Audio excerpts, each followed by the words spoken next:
Welcome to the Warframe Weapon Encyclopedia, where today we're checking out the Bronco. You can get the blueprint for the Bronco from the market, and it's definitely one of the cheaper weapons you can get from there. And it's a semi-automatic secondary shotgun that doesn't have a mastery rank requirement, and it does primarily impact damage with a low crit but actually decent status considering how many pellets you're actually firing with each pull of the trigger. Now this is a very short-ranged weapon, the spread is absolutely ridiculous and the effective range is very short too. The fall-off starts at 7 meters, which is about this far away from the wall. And ideally you actually want to be much closer than that because of the spread.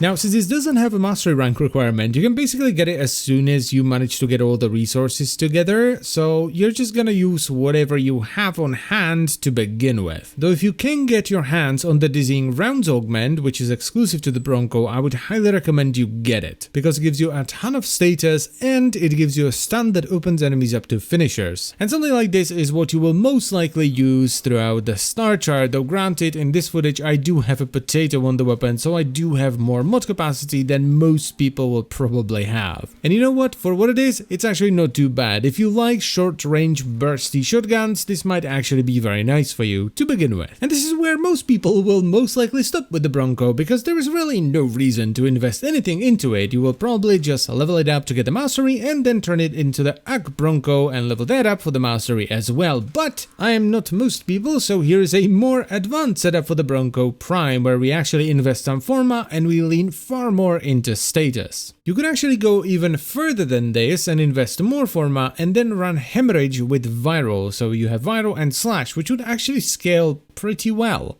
Even though the fire rate on the Bronco is too high to get the double bonus from hemorrhage, I still think it would be pretty good because of the crazy multi-shot. Now the setup that I'm using here, which is the corrosive and heat one, is actually surprisingly okay, and it can deal with the entire star chart and even do some early sorties as well, and it's because of that crazy multi-shot where the first hit does a ton of armor stripping, which allows the second hit to actually do decent damage.